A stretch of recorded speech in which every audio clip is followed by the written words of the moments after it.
Welcome to Simply by Grace, a podcast of Grace Life Ministries with founder and director Dr. Charlie Bing. This podcast and other helpful resources can be found at our website, gracelife.org. Now, here's Dr. Bing. Well, good morning to you. It's good to see you in person and to speak with you face to face. I think last time it was I was speaking into my telephone. And that's not a lot of fun. I just don't get pumped up to do that. It's so much better to interact with the smiles or the frowns or the people taking a nap in the back or something like that. It gives me clues about how I'm doing. But anyway, I hope that worked out well for you. We've all had to make adjustments according to our circumstances, haven't we? It's been a strange season of life, a strange year for all of us. I'm speaking from Ecclesiastes chapter 5, if you want to turn there.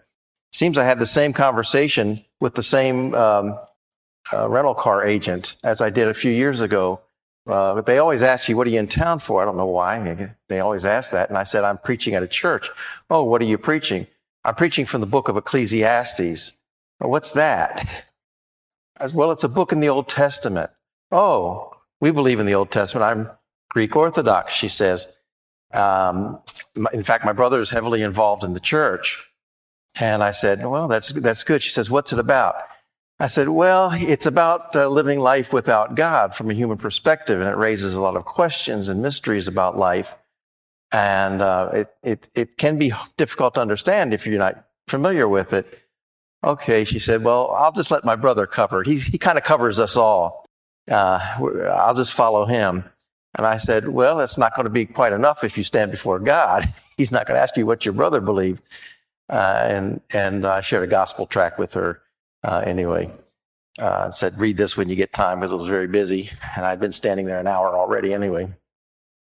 So these things kind of happen. I want you to take a look at the newest book I just put out called Fishing for Life. There's a chapter in there about Florida with some people you know.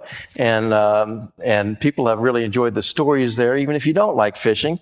And grab a newsletter. The latest newsletter tells us where I've been, where I'm going.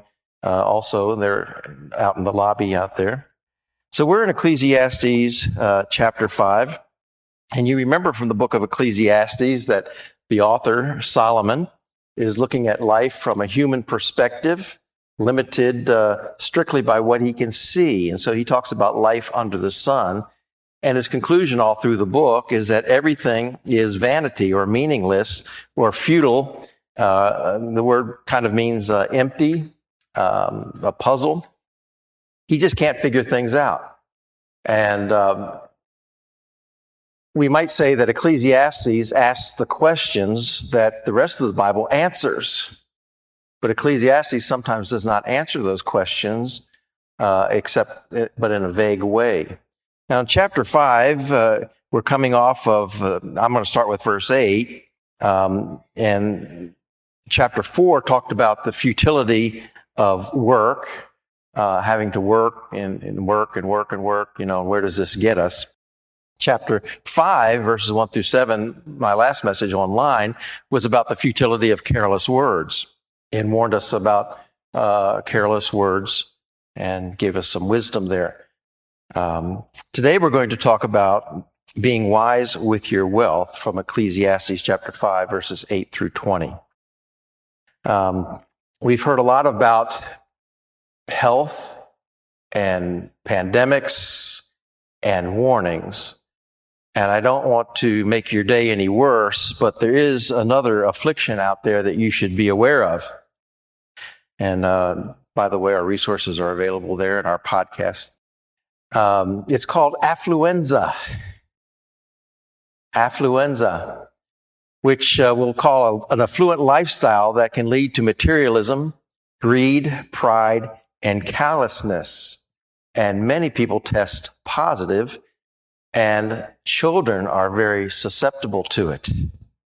Dave McKenna, as quoted by Randy Alcorn, says, affluenza is a strange malady that affects the children of well-to-do parents. Though having everything money can buy, the children show all the symptoms of abject poverty. Depression, anxiety, loss of meaning, and despair for the future. Affluenza accounts for an escape into alcohol, drugs, shoplifting, and suicide among children of the wealthy. It is most often found where parents are absent from the home and try to buy their children's love. We certainly have a generation of children. Each generation probably grows up with more prosperity than the previous generation. It was so exciting for me when my father said, let's go out to McDonald's and get a 23-cent hamburger. To me, that was a thrill because we rarely ate out. Today, you ask my grandchildren where they want to go for lunch after church, and it's Olive Garden, Red Lobster, or Chili's. Okay, parents are paying for that, not me. Their standards are a little bit different. They've been influenced by this affluenza. Some children are actually spoiled, and the culture and the media around us doesn't help that at all, with the ads, advertisements, and the fashions, and the peer pressure. But affluenza can destroy the spiritual life of a person when our eyes are focused on the wealth, things that we have and things that we don't have.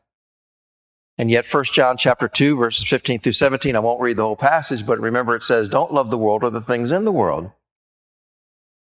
And remember the warnings to the church at Laodicea in Revelation chapter 3 about how it was a very prosperous church, and yet they had grown lukewarm spiritually. So one of the dangers of being prosperous, wealthy, is that we neglect our spiritual needs. We get our eyes off the Lord. A Romanian church leader who had suffered under communism spent a lot of time in the West, and he said, quote, 95% of believers who face the test of persecution pass it. 95% of those who face the test of prosperity fail it. So Solomon, we know, was the author of our book, and he's looking at life from a human perspective, a horizontal view, and he looks around him and it just doesn't make sense. It's meaningless. Vanity is the word often used. And he's just looking at life with a limited view. And we also know from Solomon that he was one of the richest men, if not maybe the richest man in history, as he's described in 1 Kings. Extremely wealthy. And so his words mean something.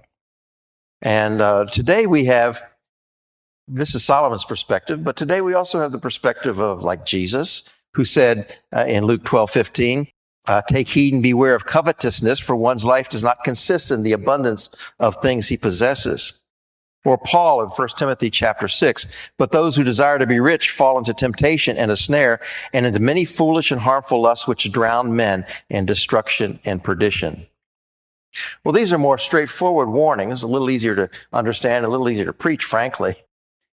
The book of Ecclesiastes is not always the easiest to understand, nor is it the easiest to preach, because it's set in the context of ancient wisdom literature, which often uses poetry and illustrations and analogies and a different way of thinking and approaching things. But I think we can understand King Solomon's message. The passage is going to break down like this, basically into two parts: how affluenza can harm us and how to avoid affluenza. So let's look at verse 8 together. And we see there that one of the effects it can have on us is we treat others as less important. He says it this way in verse 8, if you see the oppression of the poor and the violent perversion of justice and righteousness in a province, do not marvel at the matter, for high official watches over high official, and high officials are over them. Moreover, the profit of the land is for all, even the king is served from the field. Those are difficult passages even for me to understand as I studied this, but I think what he's saying is you look across the world and you do see a lot of poverty and oppression of the poor.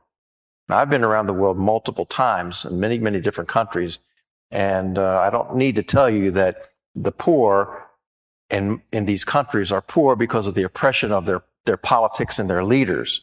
Famine is not usually due to catastrophes or crop destruction. Is usually due to politics and people on top skimming some off and people on top of them skimming off, leader upon leader, getting their cut of the crop or the cash or even the welfare, the aid that we send over there. Everybody wants to skim it. If you've ever tried to get something done in one of these developing nations or third world countries, you find you have to go through this layer of bureaucracy and where everybody gets a cut of something. Now, I have a policy that I don't pay bribes, but I know people who have had to just to get out of the situation. Sometimes it's not called a bribe, it's just called a fee. Well, I'll pay a fee, but I won't pay an outright bribe. But leader after leader after leader has learned to oppress those who are less powerful from them and get their cut of the wealth. And yet the land is there, and it profits all. Even the king himself is profited from the work of the common man. But the point here is that these who are in power and a wealthy position can easily oppress the poor. There's a hierarchy of power provided by wealth. The system of cronyism, the good old boy system, where people get in their friends and they begin to exploit others for their own sake. And so he's saying, don't be shocked at oppression that you see at every level. And poor folks of a country or a region who are working hard, but the government is able to take it away from them by oppression, by taxation, by any kind of other exploitation. And so these poor countries have one dictator after another just come in and rape the country of its wealth, and the people are left in poverty. And that cycle just repeats itself. Leadership is needed. We know that. But it has to be good leadership. It can be good, but so much of it in the world is corrupt. And the same can be true of us when we find ourselves in a wealthy or powerful position. It can cause us to forget what it's like to be poorer or oppressed. A doctor who struggles through medical school, scrapes his way through, finds himself wealthy, and then he forgets what it's like to pay for a $75 office visit. Or is it $150 these days? I'm glad that Karen and I struggled through seminary at almost a subsistence level, school and seminary, because we did not go into debt. We did not take school loan. We paid it as we went. And it reminds us of where we came from and how to use what we have now to help others and not take it for granted. It's a good experience to experience what it is like to be poor or in need, and then you can have more empathy for those who have needs today. So God created us to love people, not things. And we can easily treat others as less important when we get in a position of power or wealth.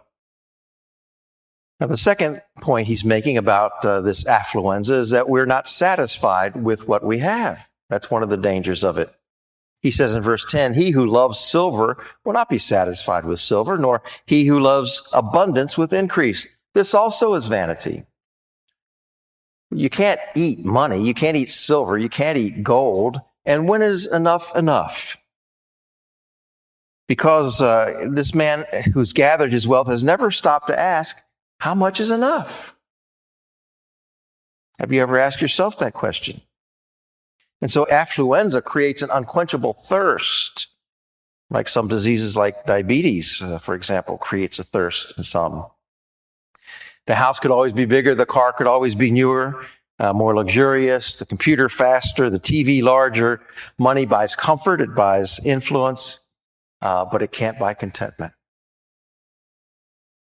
Do you ever find yourself saying, if only I had fill in the blank, I'd be happy?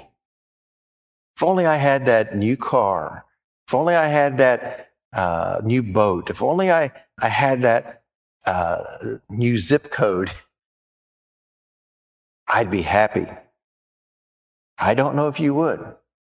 Not if your eyes are on the things instead of on the Lord.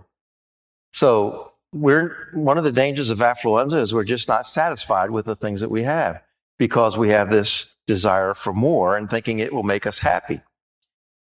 And then the third problem is that we attract exploitation by having a great deal of wealth, prosperity. Verse 11 says, when goods increase, they who eat them increase. How about that? So what profit have the owners except to see them with their own eyes? So a person gathers a lot of wealth, and his satisfaction is he can see it, but others are coming for it. They could be members of his family. They could be his lawyers. They could be his entourage. They could be all different kinds of people. Salespeople. Money seems to attract, doesn't it? People wanting contributions for a political party or even a church. Money makes a lot of friends. Proverbs chapter 19, verse 4 says, wealth makes many friends, but the poor is separated from his friend. I wouldn't call them friends, I call them parasites. Parasites who want to live off of the wealth that others have accumulated. And you've seen it with famous people, movie stars, sports stars. They travel with their entourage, and they're just parasites living off the wealth of the superstar. And when the superstar crashes, they disappear. Would they be around if they didn't have money? Would they truly prove themselves to be friends? So beware of affluenza, because it can attract exploitation and false or phony friends. You know, another problem that Solomon points out in verse 12 is that those who have great wealth sometimes can't rest. He says, the sleep of a laboring man is sweet, whether he eats little or much, but the abundance of the rich will not permit him to sleep. So here you have a man who has an honest job, honest living. He makes enough. He's getting by. He's not worried about things. He goes to work. He comes home tired, and he gets a good night's sleep. But here's a man who has an abundance of wealth, and all he has to think about is not how to gain it, but how to lose it. And so he goes to bed at night worried about how to lose it, because his mind and his attention is captured by the wealth that he has. That can be a problem in life. Henry Ford, after he became very wealthy, said, I was much happier doing a mechanic's job. So the one who's resting on his wealth has nothing to focus on except for the fact that he could lose it, and therefore loses his sleep instead. I had one preacher friend who was involved in the stock market, and he said, I would get up first thing in the morning, and I would check the stock market, and I would check it all day long. I just become obsessed with the ups and the downs of the stock market, and it just captured my attention to such a degree. He said, I finally just sold everything because I realized it was distracting me from my relationship to God and my ministry. Maybe a wise decision for him. So how much is peace of mind worth? You might ask yourself. Would that new job, that new position, that promotion really bring you the peace of mind that we all want? Or would it just bring you more money to worry about? Then he goes on in verses 13 through 14 to show that having a lot of wealth makes us vulnerable to sudden loss. Sudden loss. He says, there is a severe evil which I see under the sun. Again, from the human perspective, as he looks out there, riches are kept for their owner to his hurt. So the one who hoards can actually be hurt by that. But those riches perish through misfortune. When he begets a son, there's nothing in his hand. So he can lose that wealth through some kind of misfortune, a disaster, a catastrophe, a Black Friday or Black October, or a crash in the stock market, a health crisis, a pandemic that puts so many people out of business. How true this is for so many unfortunate individuals who've lost their businesses. And so their riches perish through misfortune. You've seen the interviews on TV of people crying and fretting over the business that new business suddenly lost, or a business they built over the years suddenly lost. It's heartbreaking to watch that, but it's a fact of life. It's an evil that we see under the sun as we look out there, especially in today's circumstances. And so even though he has a child, that child is born with nothing in his hand. I take it that child is born with nothing to inherit from his father or parents. So he's born empty-handed. There's nothing to pass on to him. Proverbs 23, verse 4 through 5, again, wisdom literature adds to this, says, do not overwork to be rich. Because of your own understanding, cease. Will you set your eyes on that which is not? For riches certainly make themselves wings. They fly away like an eagle toward heaven. I love that poetic language. Riches make themselves wings and can fly away like an eagle towards heaven. So misfortune can come, and if you have your eyes only on your wealth, then you're going to have a terrible side effect of affluenza. And we can't take it with us. Now, he just talked about this little baby that's born with nothing in his hand. He's born empty-handed, no wealth to inherit. But that follows through life to the grave, and we can't take it with us. And so a child that's born into this world, he reminds us in verse 15, as he came from his mother's womb, naked he shall return. We're born with nothing and we leave with nothing. To go as he came, and he shall take nothing from his labor which he may carry away in his hand. And this also is a severe evil. Just as exactly as he came, he shall go. And what profit has he who has labored for the wind? There's a certain futility in knowing that we're born with nothing. We work hard, we sacrifice, we train, we get an education, we work our way up the ladder to success, we accumulate things, and then when we die, we can't take a thing with us. You've heard about the ancient graves of Egyptian pharaohs and Chinese kings that are buried with mass amounts of wealth, and we dig them up, and guess what we find? We find massive amounts of wealth, if it hasn't been looted already, because they really couldn't take them with them. Their souls went on, but not their wealth. Again, a very, very rich man named John D. Rockefeller in the past, after he died, his accountant was asked, how much did he leave? And his accountant said, all of it. And so will we. So affluenza blinds us to the temporary nature of wealth. And it's sad to see someone who dies and leaves their money. They can't take it with them, but they leave it to fools or dysfunctional family or irresponsible family or even their cats. I remember reading an article, I forget how much this lady left, a couple $1 million to her cats after she died. And they could maybe use it for good, but probably will waste it in some way. So hold on to wealth lightly and use it widely. Don't hoard and build it up and find security in that. But our security should be in God himself. You can't take it with you, but Jesus did tell us we could send it ahead, didn't he? He said, lay up treasures in heaven where moth and rust and thieves can't get to it. Lay up treasures in heaven. Send it ahead. There's nothing wrong with wealth in and of itself. What is wrong, and what affluenza does, is get our eyes focused on wealth as an end in itself. And we build up treasures on earth while we're bankrupt in heaven. But thank God that I think even Ecclesiastes, we'll see more and more as we go into the book, especially at the end, it anticipates a future accounting in which we'll be held accountable for our lives. And that we know today from the New Testament perspective is called the judgment seat of Christ, where we will be rewarded for our faithfulness. Jesus said, lay up treasures in heaven. I don't know what those treasures are. I don't really need to. If he says they're treasures and valuable, I'm just looking forward to it. And so we want to pay it forward to our eternal reward.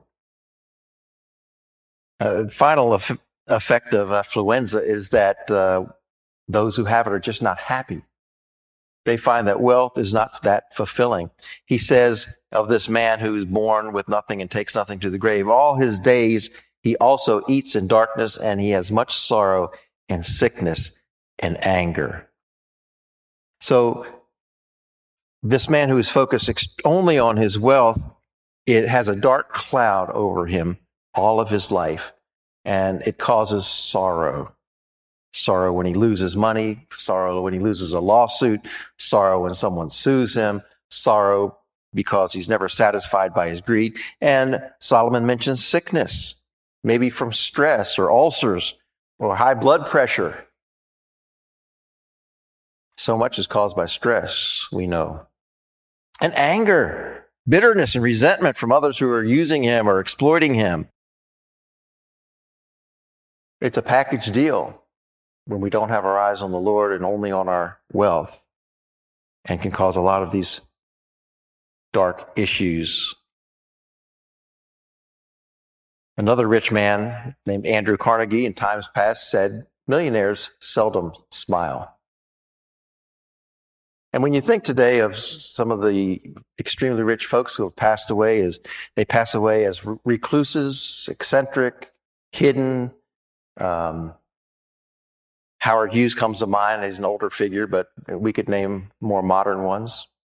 Read Steve Jobs' last words,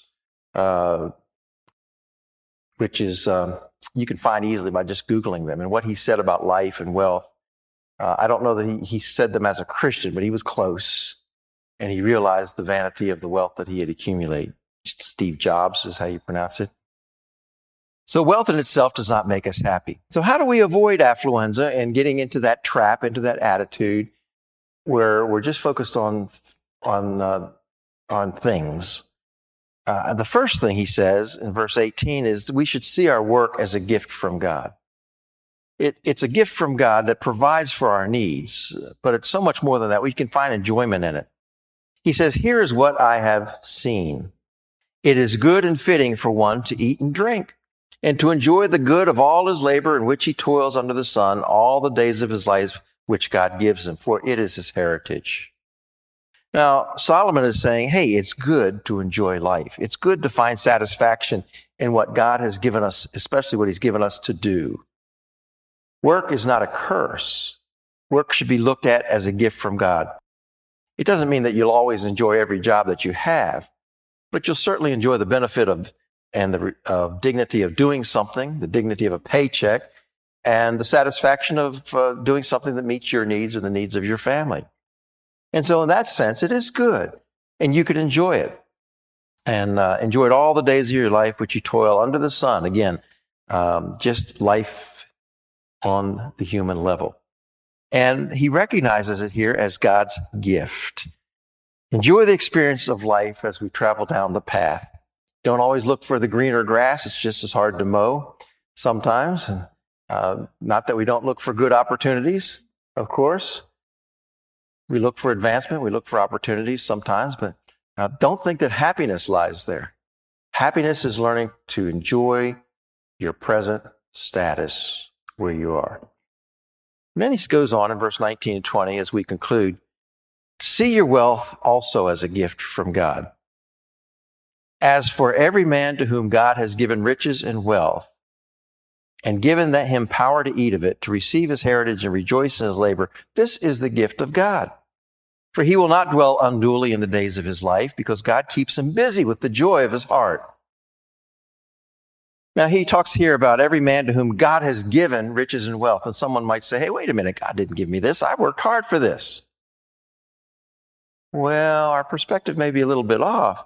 Like in Deuteronomy, where Moses warns the Jewish people, when you get into Israel and you prosper and your cattle are growing and your crops are going, remember it is, and you grow wealthy, remember it is God who gives you the power to gain wealth. Isn't that true? He puts you in a country that allows you to gain wealth. He gives you a political system that allows you to gain wealth. He gives you the skills, abilities, the aptitudes, the personality, the training to gain wealth. And so you're just there to work and to work out what God has allowed you to do in your circumstances and to give you, and to work out his gifts that he's given to you. So wealth is not condemned by King Solomon in his wisdom. He's just simply saying, don't try to find your satisfaction there. Just look at your work, look at your circumstances as a gift from God. And then you'll be like a man who's not wasting his days or whiling away his days, but you'll be busy with the joy of your heart. Keep busy and enjoy life. Don't fret over its brevity and its difficulties. Have a happy heart. Have you learned to find enjoyment in your work and in your life and in your status and your wealth? It is a gift from God. If you've traveled other places in the world, you'll find how lucky, how gifted we are to live in this country and to earn what we do. Not for the purpose of hoarding, but for the purpose of passing it on to others. Well, what do we conclude from this? Well, affluenza is a powerful and contagious affliction. It influences people easily. They have nothing else to live for.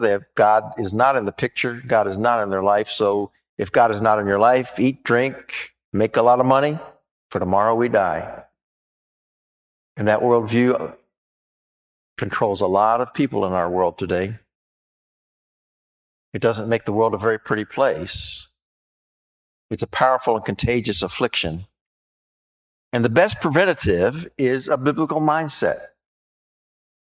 A biblical mindset that sees wealth not as an end in itself, but a blessing from God, given to us as a gift to enjoy. And we can learn to be content in whatever circumstances we're in. That's echoing Philippians 4:11, where Paul says, "Not that I speak in regard to need, for I have learned in whatever state I am to be content." Contentment is something Paul learned when he prospered or when he was sitting in, he wrote that from a jail cell. We learn to be content with what we have. Now here we are, a virus has locked us into a jail cell of sorts, hasn't it? We're quite restricted in what we can do. We're locked down to a certain degree. Are you content? You maybe are here today and you've lost your business, you lost part of your income. It's difficult, but can you see God in it? Are you content to trust God with your needs? Learn whatever state we're in. It's not talking about Florida and Texas. Whatever condition you're in, to be content. How do we do that? By seeking Christ's kingdom first. Seek first the kingdom of God and his righteousness, and all these things will be added to you. God's got the future. Trust him with it. Seek Jesus Christ first, and the material things that we need to live, even if it's an accumulation of wealth, will be his blessing added to it. Let's keep Jesus Christ as our focus, not the things of this world that will perish someday. We can't take them with us, but he will always be with us. And he's prepared a place for us. Isn't that great? Well, Father, I thank you for the Lord Jesus Christ that makes life meaningful and answers the questions that are raised in a passage like this. And we're so grateful for him to give meaning to life that goes way beyond the things of this world. And so help us always to focus on him and the riches that we have in Jesus Christ, stored up in heaven for us, which can never be lost. And help us in this world to lay up our treasures in heaven. In Jesus' name, amen. Thank you for listening. For more resources, or to help spread the message of God's life-changing grace, visit our website at gracelife.org. We'd love to hear from you. Send us a message at simplybygrace@gracelife.org. See you next time.